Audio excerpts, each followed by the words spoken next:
Assalamualaikum dan hello guys. Nama saya Muhammad Nur Hafizuddin Ahmad Tamizi. Panggil saya Hafiz.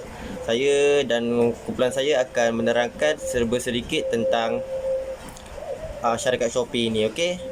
Selamat menonton, okey?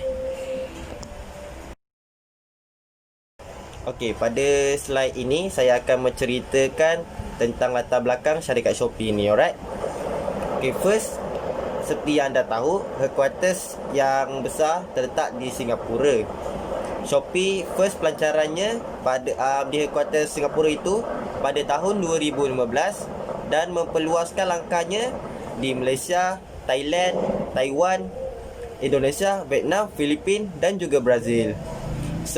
Selain itu, pengguna server Asia Selatan dan Taiwan juga boleh membeli dan menjual produk mereka secara online dengan berkonsepkan phone mobile. Pada slide seterusnya, kita boleh tengok contoh di sini di mana kita ada type iaitu jenis syarikat ini ialah berjenis subsidiary iaitu anak syarikat. Seterusnya, industrinya ialah e-commerce iaitu perdagangan e. Headquarters seperti yang saya cakap sebentar tadi terletak di Singapura. Next, area serve memang lebih kepada Asia. Orang pentingnya ialah Charles Justin iaitu CEO kepada syarikat. Number of employees ialah 8,000 atau lebih dalam lingkungan sebegitulah. Dan seterusnya ada parents iaitu C Group. And last ialah website yang anda boleh lihat secara tertera di bawah, okey? Wabarakatuh, nama saya Maulana Najmi. Okey, saya sekarang ni nak terangkan tentang sejarah tentang company Shopee ni. Dia pada tahun 2015, Shopee ni dilancarkan di Singapura, jiran kita, as a social first, mobile centric marketplace where user can browse, shop and sell on the go. Maksudnya dia satu social first, maknanya melibatkan dia punya persekitaran, and then mobile centric marketplace. Mobile ni apa? So mobile ni macam phone lah. Kita beli barang melalui online. Orang pun jual barang melalui online. And then dia integrated secara logistiknya, and then dia ada payment support as a like platform aims to make online shopping easy. So makin easy lah untuk buat kerja kita, tak payah nak pergi beratur pun semua, tak payah nak pergi, kalau benda tu dari luar negara tak payah nak pergi keluar negara, pergi beli kat sana, and then kita bawa balik pula masuk Malaysia. So they cut our cost lah, and then dia juga secure untuk kedua-dua, iaitu seller dan juga buyer. Soon after the aplikasi ni, platform ni dilancarkan di website, dan mendapat fast growing internet e-commerce website, perdagangan itu apa? Internet. Like macam yang saya akannya dengan macam Lazada, Tokopedia, AliExpress, dan dia punya perbezaan ni, dia Shopee offer online shopping security. Maknanya ada orang kata security ni macam yang bantu kita untuk jagalah kita punya servis apa semua, and then yang dipanggil sebagai Shopee Guarantee. Dan seterusnya pada tahun 2019 bulan 9, 3 hari bulan 9, Shopee secara officialnya open 6 story regional headquarter at Singapore Science Park. Mana ada 6 headquarter. Dia bangunan yang baru di besar lah kan, 244,000 square feet, meter persegi, and then dia mostly dia di Singapore lah. Dia semua headquarter dia di Singapore, dan dia fokuskan kepada Asia. Itu antara sedikit sejarah tentang Shopee. Hello and Assalamualaikum semua. Nama saya Muhammad Ilham Risa. So hari ni saya nak terang sedikit tentang sale planning bagi syarikat Shopee. Alright. Personal branding ni bermaksud perancangan penjualan. Okey, pada tahun 2019, syarikat Shopee ni dia dah tengok banyak pengguna handphone yang download apps Shopee ni dekat Google Store ataupun App Store berbanding tahun-tahun sebelumnya. Okey, pada situ nilai barangan dagangan juga meningkat sebanyak 72.7%, iaitu 3.8 bilion pada tahun 2019. Okey, sangat banyak meningkat dia, dan tahun-tahun sebelumnya tak banyak seperti tahun 2019, iaitu sebanyak 2.2 bilion saja. Okey, mengikutkan laporan, Shopee adalah antara yang paling tertinggi orang yang download apps tu berbanding Lazada ataupun Tokopedia pada tahun 2019. Okey, pada situlah dia meningkat naik dan orang pun dah ramai tahu pasal Shopee ni. Shopee ni pun antara yang mudah lah, kita boleh beli menggunakan telefon pintar saja untuk beli apa-apa barang. Macam-macam barang boleh order, boleh order dalam Malaysia ataupun order dekat luar pun boleh, seperti China, boleh overseas lah, boleh daripada import daripada luar. Tapi ambil masa dalam seminggu juga macam tu, untuk kalau anda semua order overseas daripada, contohnya pada China ke, dalam seminggu lebih jugalah untuk terima.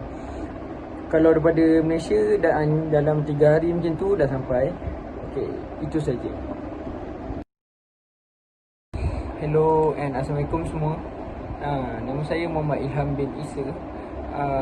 So, hari ini saya nak menerangkan sedikit tentang forecasting bagi syarikat Shopee. Okey, korang mesti tak tahu forecasting tu apa. Forecasting tu adalah ramalan perniagaan. Okey, Shopee ni dia merancang stok dia terlebih dahulu. Apa-apa dia nak buat mesti dia merancang dulu, takut ada pembaziran berlaku. Okey, contoh dia akan mengambil kira berapa banyak stok yang customer nak untuk dijual. Alright, seperti meramal stok permintaan customer dan juga sentiasa memantau stok. Okey, sentiasa memantau stok ni seperti hari-hari anda perlu kira stok yang ada ataupun yang dah habis ataupun yang perlu di order untuk guna selepas tu. Okey. Alright, selain itu syarikat Shopee juga sentiasa simpan dia punya stok dalam keadaan yang teratur. Okey, ini disebabkan tak nak bagi dia punya stok-stok itu rosak lah. Takut kalau simpan tak teratur akan merosakkan stok tu lah. Okay. Contohnya sentiasa bersiap sedia, kerana kita pun tak tahu berapa banyak permintaan customer. So syarikat Shopee ni sentiasa ready dengan stok yang banyak, supaya tak nak bagi customer merungut ataupun customer tak nak beli barang dia lagi ke. Macam itulah. Syarikat Shopee sangat mementingkan perasaan pelanggan terlebih dahulu. Okay? Customers always right. Thank you. Assalamualaikum, nama saya Muhammad Ashraf. Hari ini saya akan menerangkan tentang organisasi perancangan bagi syarikat Shopee. Kedudukan yang kami telah ambil ialah pengurus petunjuk jualan di bawah Jabatan Pembangunan Perniagaan dan Perkongsian. Pengurus ini berperanan mencari dan memperoleh peluang bisnes untuk menjadikan Shopee platform nombor 1 e-dagang dalam Asia Tenggara dan Taiwan. Huraian kerja bagi pengurus ini adalah memimpin pasukan eksekutif, memperoleh pedagang dan memastikan sasaran penjualan yang agresif tercapai. Seterusnya, memimpin perundingan dengan rakan kongsi utama. berguna dalam mengenal pasti barang baru seperti restoran, kafe dan lain-lain untuk memperoleh dan memperluaskan rangkaian penawaran untuk pelanggan. Berterusan melahirkan dan mengemaskini senarai sasaran untuk jualan, mengenal pasti keutamaan syarikat dalam garisan dengan strategi syarikat. Berterusan juga mengekalkan hubungan kuat dengan jenama, mengumpulkan kebijaksanaan pada pesaing dan menghasilkan analisis daripada kajian tersebut. Bekerja rapat dengan pasukan pemasaran untuk penggunaan pemacu dan keadaan untuk jenama utama. Seterusnya, kita akan beralih kepada kelayakan, iaitu berpengalaman dalam mengurus pasukan jualan. Seterusnya, berpengalaman bekerja dalam syarikat e-dagang. Selain itu, rangkaian hubungan yang luas dengan jenama syarikat utama. Fasih dalam bahasa Inggeris dan bahasa Melayu. Berupaya berbahasa dalam bahasa Mandarin akan menjadi kelebihan. Kemahiran dalam menyelesaikan masalah dengan baik. Berupaya mengenal pasti isu masalah, menilai risiko dan menawarkan penyelesaian. Selain itu, dia mestilah sanggup untuk melancong ke luar negara bagi urusan kerja. Assalamualaikum guys, bertemu lagi dengan saya Muhammad Nur Hafizuddin bin Ahmad Tirmizi. Tapi kali ini saya akan menceritakan tentang recruiting and selection untuk syarikat Shopee ni, okey. Yang pertama, kita ada global talent sourcing, iaitu mempunyai bakat yang dapat mendorong transformasi dan kejayaan perniagaan pada jangka masa panjang. Di mana Shopee ini akan merekrut seorang individu yang mempunyai idea yang bernas untuk mengubah sesuatu item itu menjadi item yang baru dan boleh bertahan pada jangka masa panjang. Yang kedua, kita ada candidate engagement, iaitu tetap bersaing dengan orang yang lebih berpengalaman ataupun terbaik di dalam syarikat. Kerana syarikat Shopee ini ingin mempunyai pekerja yang bersifat berdaya saing untuk melakukan yang terbaik untuk syarikat, tidak mengira usia maupun pangkat. Yang ketiga ialah candidate relationship management, iaitu memupuk calon untuk menangani peranan yang sukar diisi dan kritikal. Maksudnya, syarikat Shopee ini mementingkan kerjasama antara satu sama lain, yang mana jika ada seorang mengalami masalah, akan ada orang sedia membantu di sebelahnya. Dan yang keempat ataupun yang terakhir, kita ada comprehensive applicant management, iaitu mengautomasikan dan mempermudahkan tugas bernilai rendah sehingga syarikat lebih fokus kepada calon, di mana penilaian terhadap fizikal dan kekemasan diri juga penting kepada individu tersebut. Mereka perlulah rapi dan bersedia ketika interview berjalan. Okey, pada pendapat saya tentang recruiting dan selection bagi pihak Shopee ini, tiada masalah, sebarang masalah. Cuma sedikit penambahsuaian yang boleh saya usulkan, iaitu pihak syarikat Shopee ini boleh tengahkan lagi interview pada murid lepasan diploma, yang di mana susah untuk mendapatkan pekerjaan kerana sudah diisi oleh orang-orang yang berpengalaman dan usia yang lebih tua dan yang mempunyai pengalaman yang banyak. Dan disebabkan itu, budak lepasan diploma tidak mempunyai pekerjaan selepas habis graduate. Okey, itu saja daripada saya. Terima kasih. Assalamualaikum, saya Muhammad Haris dan saya akan menerangkan tentang compensation ataupun papasan. Okey, papasan ni mempunyai dua jenis, iaitu pelan papasan kewangan ataupun ganjaran bukan kewangan. Dan ia mempunyai 4 faktor yang terlibat dalam memilih pelan papasan, iaitu keselamatan, insentif, kawalan dan juga kos. Okey, bagi syarikat Shopee, ia menggunakan beberapa jenis pampasan.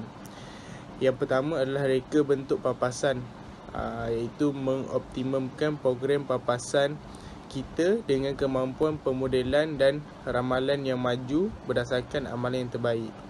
Yang kedua adalah perancangan pampasan, iaitu urus ganjaran dan pampasan secara berkesan berdasarkan wawasan masa nyata melalui satu penyelesaian bersatu. Dan yang terakhir adalah ganjaran dan pengiktirafan, memotivasikan pekerja anda untuk menunjukkan prestasi yang terbaik melalui penghargaan yang tepat pada masanya. Pada pendapat saya, Shopee melakukan satu langkah yang sangat baik, iaitu ia menjaga dia punya pekerja supaya pekerjanya lebih gembira untuk bekerja dan menjaga nama baik syarikat itu sendiri dengan mengadakan langkah berjaga-jaga seperti melakukan pampasan-pampasan ini. Sekian, terima kasih. Assalamualaikum warahmatullahi wabarakatuh. Nama saya Muhammad Nazmi dan saya akan menerangkan tentang sale expenses. Kamu untuk bagi syarikat Shopee ni, dia firma dia cover 100%, it's not 100% actually, I'm sorry, 10% cashback program cashback. Maksudnya dia apabila consumer ni dia beli barang yang harga barang tu, and then 10% dia consumer tu akan dapat balik duit yang digunakan, maksudnya ataupun duit yang digunakan sebagai bayaran tu lah kan. Maksudnya apabila macam untuk tolong seller, untuk program itu untuk tolong seller untuk memajukan lagi dia punya ataupun meningkatkan lagi dia punya sales. And then Shopee juga ada sponsor 10% coin cashback voucher with no minimum spend and maximum cap. Itu antara dia punya firma dia cover. And then after that dia ada free shipping, RM15 free shipping. Such consumer purchase good, maksudnya dia consumer ni beli barang dengan harga RM15 ke bawah akan dapat free shipping. Itu Shopee, syarikat Shopee ni dia punya aktiviti lah untuk tarik consumer and then Shopee Feed ni is a platform in the Shopee, satu aplikasi apabila penjual tu boleh share konten dia, untuk konten produk dia tu, untuk maksimalkan lagi dia punya brand awareness.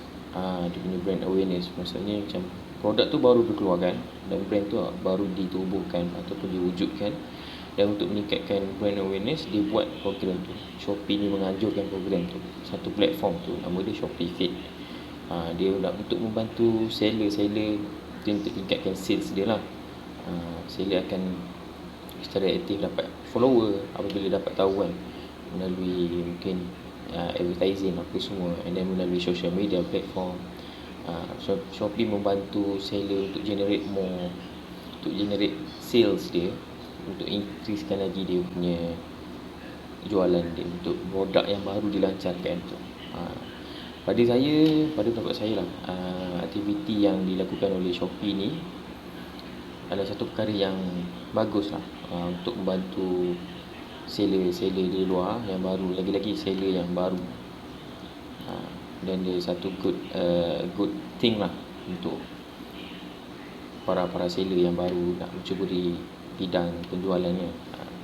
So Shopee patut mengekalkan aktiviti ni ataupun nama baik ataupun improvise. Mungkin ada cara lain, mungkin ada cara ni, mungkin Shopee memerlukan alternatif lain, sebab dia perkara yang bagus. Kerana Shopee membantu para seller untuk tingkatkan lagi dia sales. That's all. Akhir sekali, saya akan menerangkan tentang penilaian prestasi oleh syarikat Shopee. Penilaian prestasi ialah memantau keseimbangan antara piawaian dan prestasi sebenar pekerja yang dilakukan setiap 6 bulan oleh Ketua Jabatan seperti khidmat pelanggan, pembangunan perniagaan dan lain-lain. Setiap jabatan mempunyai ganjaran dan cabaran untuk ditempuhi. Ganjaran seperti gaji yang menarik, anugerah berbentuk kenaikan gaji dan pangkat boleh meningkatkan kesan moral pekerja untuk lebih bersemangat ketika bekerja. Ia juga boleh meningkatkan prestasi kerja, mengekalkan pekerja produktif dan melahirkan pekerja yang komited terhadap syarikat. Cabaran dan ganjaran bagi setiap jabatan di Shopee ialah untuk khidmat pelanggan, pihak atasan dan pekerja menghidupkan suasana kerja agar tidak bosan. Cabarannya pula ialah kerja yang banyak dan perlu dilakukan dalam harian kerana acara bulanan dan pekerja kontrak tidak dapat bonus apabila melakukan kerja yang hampir sama dengan pekerja tetap. Bagi pembangunan perniagaan pula, ganjarannya banyak yang perlu dipelajari.